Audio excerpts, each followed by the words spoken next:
paradoxically, one of the best ways to figure out whether or not you're right is to actively look for information about why you're wrong. This is a concept called confirmation bias. Okay. And, as a general rule, we all hate to be wrong. Sure. We hate to be misguided. We hate to make bad decisions. Yeah. We want to feel that, our position or our plan or whatever is the best one. Sure. And so it's natural that when we go looking for information about what it is we're interested in, we look for things that confirm what we already believe. Absolutely. And we all do this in all areas of our life, be it politics, be it religion, be it business or a plan or, all sorts of things. We're always looking for things that prove ourselves right. If you want to make sure you're making the best decisions, inverting that and taking the opposite approach is actually best. Okay? Actively look for reasons why you're wrong.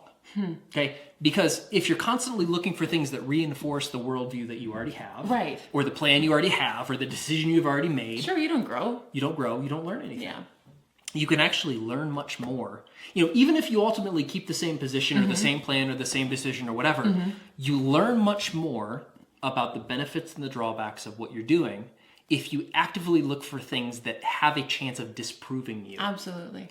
And, this is where you have to have, keep in mind a spirit of open-minded contemplation, because this is hard. It really is. Especially when it's things you hold very close to you. Right. And, the way not to do this is to go looking for disconfirming evidence, but as you're reading it, make fun of it. I mean, that doesn't help. Ridiculing another point of view doesn't help you learn anything. Right. The best thing to do is actually suspend disbelief. It's actually the same process that we use when we watch a movie. Oh. We know what's happening on the screen is not real, but we suspend our disbelief in what we're seeing, and we actually just accept it at face value and kind of inhabit that worldview or that decision for a while to understand it, and then take a step back to see what we learn from it. Cool. And so this is actually a really good way to learn new things, to figure out, if you're making some errors or there's some information that you haven't taken into consideration. All of those things, it can help you either adjust to something that's more accurate, or can help you actually provide some more evidence that the plan that you're on is actually the one, because you've already looked at the other point of view, and for whatever reason, there's evidence that you have that it's Makes you want to stick with what you're already doing. exactly. And this is also an example of a problem-solving technique called inversion, which we've talked about a couple times, so we'll talk about it explicitly now. Inversion is the process of solving a problem by taking the opposite. Okay, so there's actually two wonderful speeches or essays.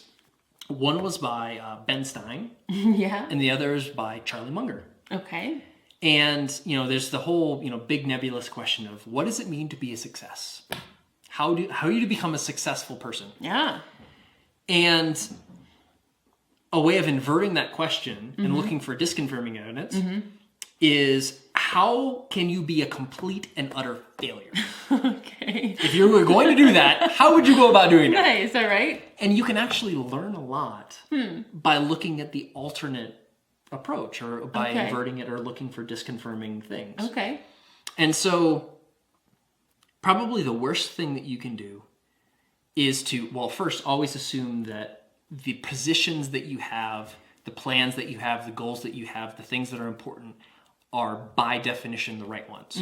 Because, it's a good piece of perspective that I saw a couple weeks ago was that if you think about it, less than 100, 200 years ago, or 1,000 years ago, certainly,